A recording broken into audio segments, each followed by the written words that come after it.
Can you use scraps to make a 3-yard quilt? Let's find out. Hi, it's Hannah from Fabric Cafe. As many of you know, I am new to the quilting world. I only started making quilts in the past couple years, but many of you have expressed interest in seeing some of the stuff I've been working on. So we're starting a new series, What Quilting Taught Me, where I'm going to show you all the different things I've been working on.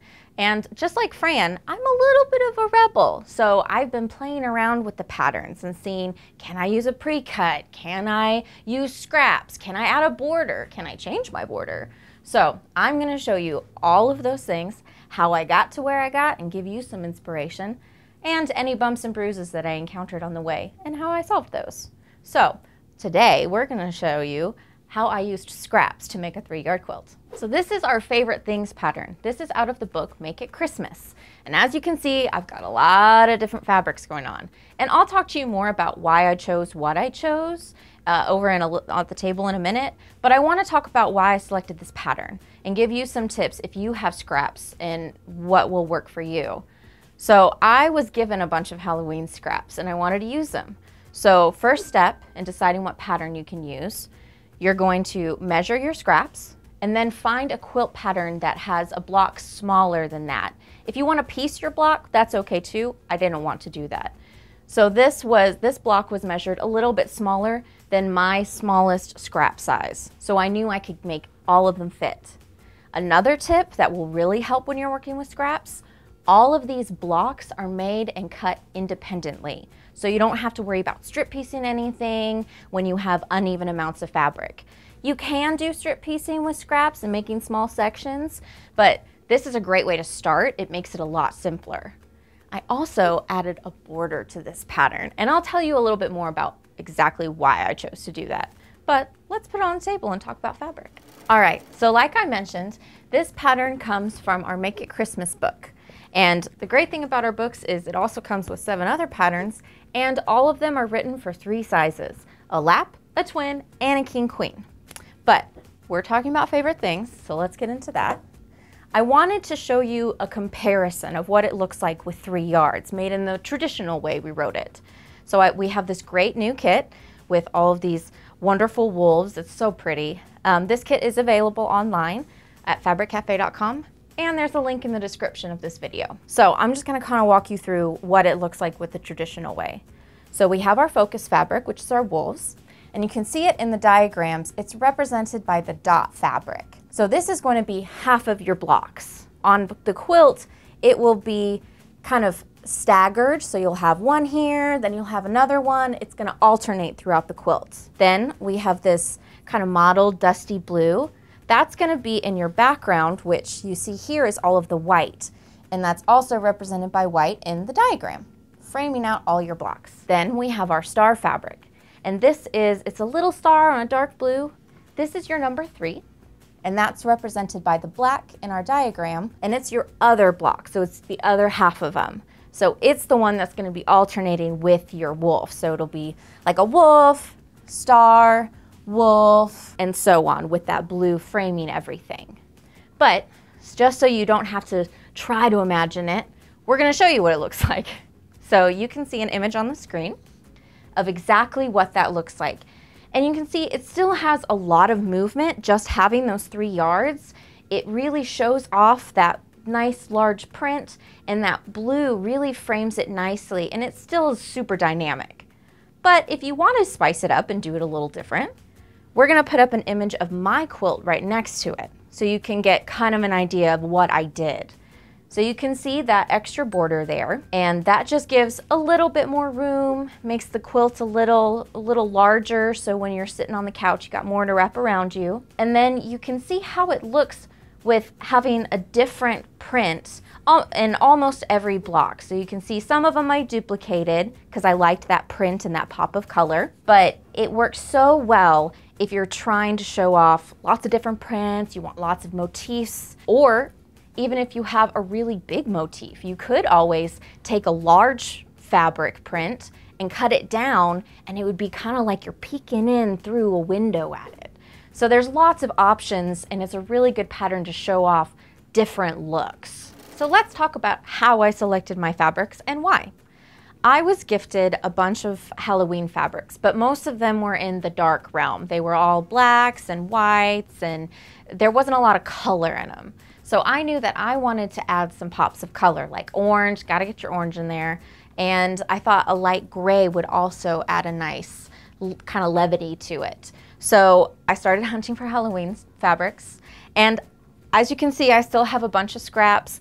That's because I bought a yard of all the extra things I got because I didn't want to do math and I didn't want to figure out how much I needed. But you don't have to end up with this much extra fabric, especially if you're using from your own fabric scraps. But don't worry, they're going to a good purpose. I've got some pillows in mind for the rest of these. After I had all my black fabrics and I started adding colors, I found some really nice oranges so that I could give it a pop, and some of these nice grays.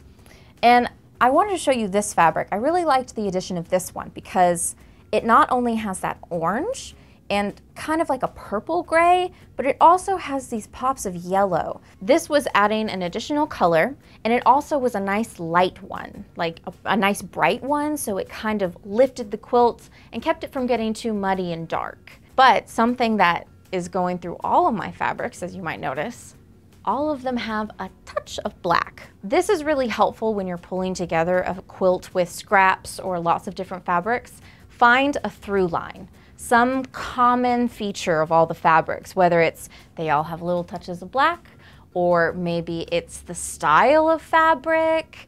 Find something that draws them together. So that's how I decided on what fabrics I was going to use in it. How I decided how I was going to lay them out, I cut my squares. Before I sewed anything, I laid them on the floor so that I could see exactly what arrangement I wanted. This is a very helpful tip. Always do this before you start sewing because you can change it and move it and tweak it and take pictures and send it to your sisters so that they can give their way in. I might have done that.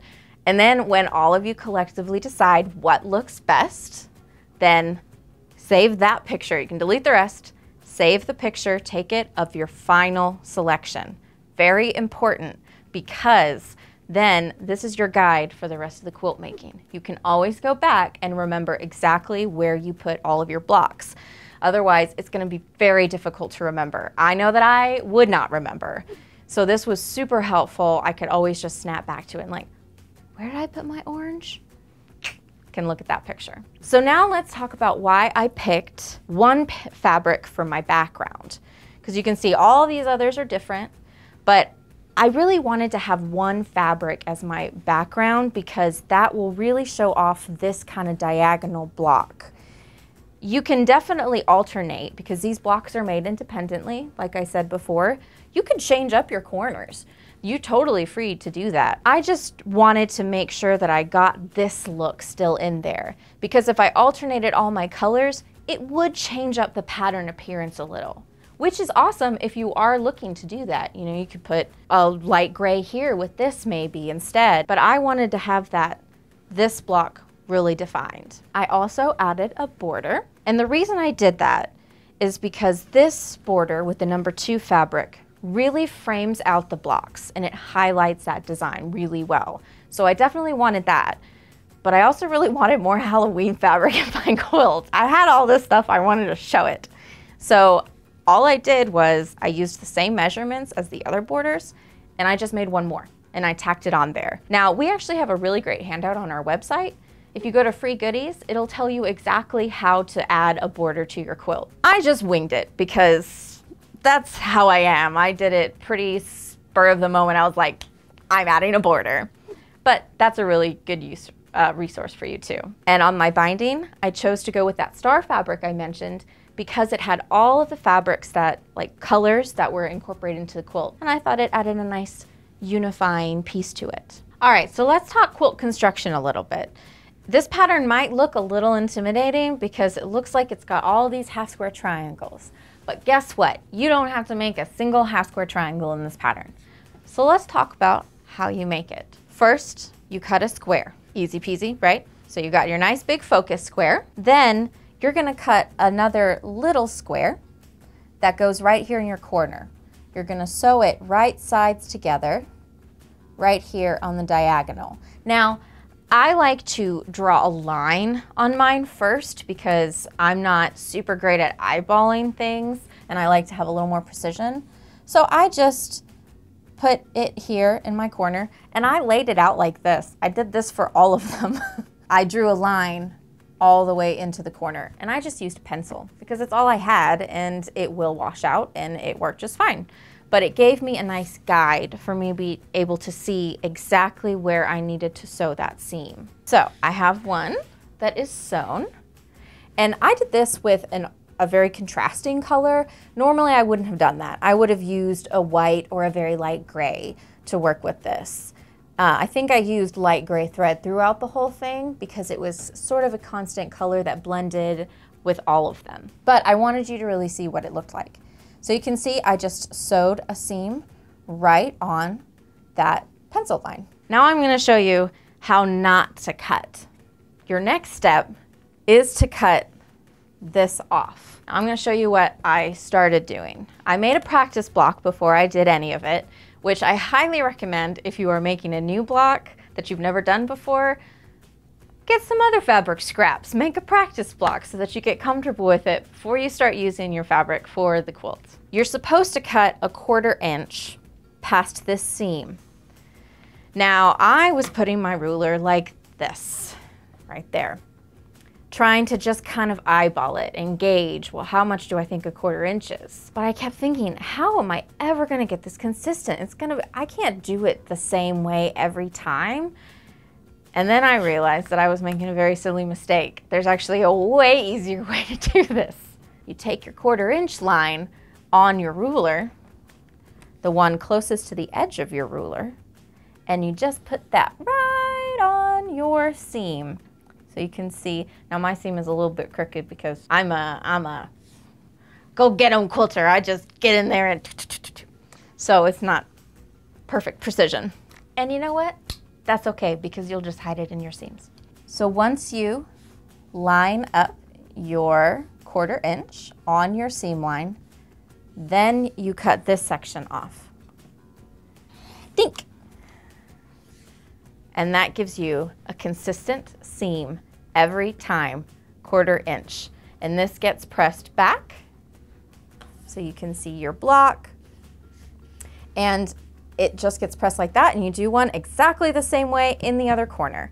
And you can see it works really well with directional fabric. Just have to make sure that you place your corners in the right corners so that your fabric is facing the right way.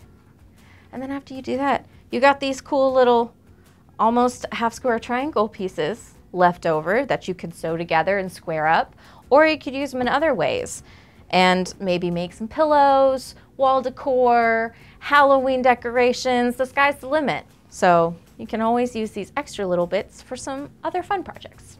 All right, so I only pieced the top for this quilt because I'm not quite comfortable yet on quilting a quilt. I will get there someday. It is a goal. Someday I really want to try my hand at actually doing the quilt design on top of the top. But for now, I sent it out to one of the long arms we use here at Fabric Cafe, Lucinda Cox. She owns Yellow Rose Quilt and Stitch Studio. She does awesome work, and the process about how we picked the design was actually really fun.